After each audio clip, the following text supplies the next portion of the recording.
নমস্কার বন্ধুরা, welcome back to my channel. আজ আমি আবারও চলে এসেছি আপনাদের কাছে আরও একটা নতুন রেসিপি নিয়ে। আজ আমি আপনাদের বানিয়ে দেখাবো হারিয়ে যাওয়া একটি স্বাস্থ্যকর রেসিপি। থাম্বনেল দেখে বুঝেই গেছেন আমি কি স্বাস্থ্যকর রেসিপির কথা বলছি। হ্যাঁ বন্ধুরা, আজ আমি গুগলির রেসিপি দেখাবো।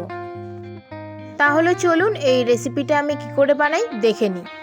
এই গুগলির রেসিপি বানানোর জন্য সবার প্রথমেই এখানে আমি গুগলি নিয়ে নিয়েছি। এই গুগলিটা আপনারা অনেকে গেরি নামেও চেনেন। এই গুগলি বা গেরিটাকে আমি খুব ভালো করে ধুয়ে পরিষ্কার করে নিয়েছি। বাজারে এই গুগলি সহজেই আপনারা পেয়ে যাবেন। এই গুগলি সঠিক পদ্ধতিতে রান্না করলে মাংসের স্বাদকেও হার মানিয়ে দেবে। বাজার থেকে গুগলি আনার পর দুবার জল পাল্টে খুব ভালো করে গুগলিগুলো ধুয়ে নিয়েছি। তারপর একটা মোটা ছুঁচ বা সেফটি পিনের সাহায্যে গুগলির চাকতির মধ্যে ফুটিয়ে একটু চাপ দিয়ে টানলেই ভেতরের মাংসটা অর্থাৎ গুগলিটা বেরিয়ে যাবে। এবারে গুগলির মাংস থেকে চাকতিটা ফেলে দেব। আর গুগলির মাংসের মধ্যে একটা লম্বা কাঠির মতো অংশ থাকে, সেই অংশটাকেও আমি ফেলে দেব। গুগলিগুলো ছাড়ানো হয়ে গেলে গুগলির মাংসের মধ্যে আমি অনেকটা পরিমাণে নুন দিয়ে খুব ভালো করে চটকে নেব। দেখবেন চটকাবার সময় খুব ফেনা ফেনা হচ্ছে। এই ফেনাগুলোকে আমি খুব ভালো করে জল দিয়ে ধুয়ে নেব। দেখবেন গুগলির লালানি বা পিচ্ছিল্য পদার্থটা বেরিয়ে গেছে আর গুগলি খুব ভালোভাবে পরিষ্কার হয়ে গেছে। গুগলি বেছে ধুয়ে নেওয়ার পর মোট 500 গ্রাম গুগলি এখানে পেয়েছি আমি। নুন দিয়ে খুব ভালো করে গুগলিটা চটকে নিলে আলাদা করে গুগলি সিদ্ধ করার কোনো প্রয়োজন হয় না। এই গুগলির রেসিপি বানানোর জন্য আমি এখানে ডুমো ডুমো করে আলু কেটে নিয়েছি। আলুর পরিমাণটা আপনাদের পছন্দ অনুযায়ী দেবেন। 500 গুগলি রান্না করার জন্য এখানে আমি দুটো মিডিয়াম সাইজের পেঁয়াজকে কুচি করে কেটে নিয়েছি, একটা বড় সাইজের টমেটোকে কুচি করে কেটে নিয়েছি আর 2 টেবিল স্পুন আদা রসুন বাটা নিয়েছি। কিছু গুঁড়ো মশলা নিয়েছি, 1 টিস্পুন হলুদ গুঁড়ো, স্বাদ অনুযায়ী নুন, 1 টিস্পুন লঙ্কা গুঁড়ো, 1 টিস্পুন জিরে গুঁড়ো আর হাফ টিস্পুন গরম মশলা গুঁড়ো।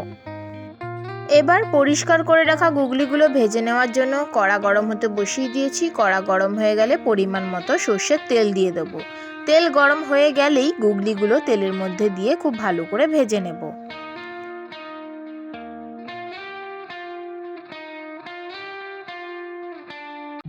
খুব ভালো করে নাড়াচাড়া করে গুগলিগুলোকে ভেজে নিতে হবে। অনেকেই এই গুগলিটাকে আগে সিদ্ধ করে তারপরে ভেজে নেয়, সেক্ষেত্রে গুগলির প্রোটিন অনেকটা পরিমাণেই নষ্ট হয়ে যায়। তাই আমি সিদ্ধ না করেই একেবারেই ভেজে নিয়েছি। এবার এই গুগলির মধ্যে পরিমাণ মতো নুন আর হলুদ গুঁড়ো দিয়ে খুব ভালো করে নাড়াচাড়া করে ভেজে নেব। দেখুন নাড়তে নাড়তে গুগলিগুলো কতটা পরিমাণে ছোট্ট হয়ে গেছে, তার মানেই বুঝবেন গুগলি খুব ভালোভাবে ভাজা হয়ে গেছে। এবারে আমি গুগলিগুলোকে তেল থেকে তুলে নেব। দেখুন আমি তুলে নিয়েছি। গুগলি ভাজার তেলেই আমি পেঁয়াজ কুচি দিয়ে দিলাম। পেঁয়াজ কুচিটাকে একটু ভালো করে নাড়াচাড়া করে ভেজে নেব।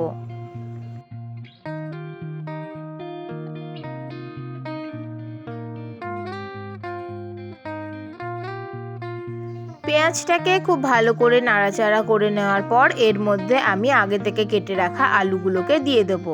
দিয়ে আলুগুলোকেও খুব ভালো করে নাড়াচাড়া করে ভেজে নেব। আপনারা চাইলে আলুটাকে আগে থেকে ভেজে রেখেও তুলে নিতে পারেন।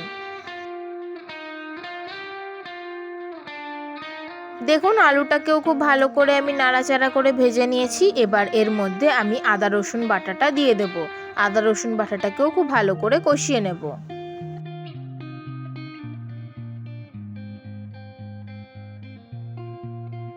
আদা রসুনটা কষানো হয়ে গেলে এর মধ্যে আমি টমেটো কুচিটাও দিয়ে দেবো। টমেটো কুচিটাকেও খুব ভালো করে কষিয়ে নেব।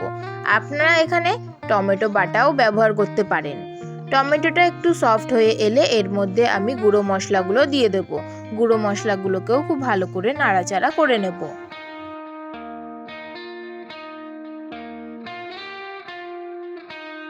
গুঁড়ো মশলাগুলো যাতে পুড়ে না যায় তাই অল্প পরিমাণে আমি জল ব্যবহার করলাম, দিয়ে খুব ভালো করে নাড়াচাড়া করে নিলাম।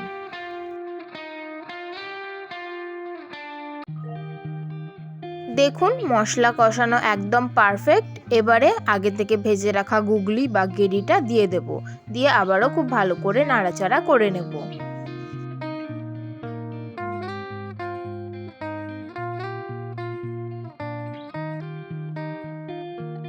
মশলার সঙ্গে 2-3 মিনিট গুগলি নাড়াচাড়া করার পর এর মধ্যে আমি পরিমাণ মতো জল দিয়ে দিলাম।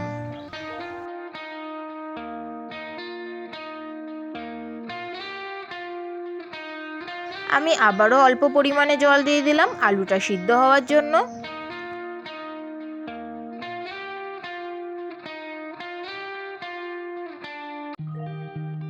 এই রেসিপিটা আমি শুকনো শুকনো করব, তাই অল্প পরিমাণেরই জল ব্যবহার করেছি। গুগলির ঝোল অল্প পরিমাণে শুকিয়ে এলেই গুগলি পরিবেশনের জন্য একদম তৈরি হয়ে যাবে। দেখুন গুগলি একেবারেই শুকিয়ে গেছে। এর ওপর দিয়ে এবার স্বাদ অনুযায়ী গরম মশলা ছড়িয়ে দিলাম, দিয়ে একটু ভালো করে নাড়াচাড়া করে নামিয়ে নিলেই গুগলির রেসিপি পরিবেশনের জন্য রেডি। দেখুন এই গুগলি আমি পরিবেশনের জন্য নামিয়ে নিয়েছি। তাহলে বাড়িতে অবশ্যই এই রেসিপিটা একবার ট্রাই করে দেখবেন। কেমন হলো আমাকে অবশ্যই কমেন্ট করে জানাবেন। আমার এই রেসিপিটা যদি আপনাদের ভালো লাগে তাহলে অবশ্যই like, comment, share and subscribe করতে ভুলবেন না। Thank you.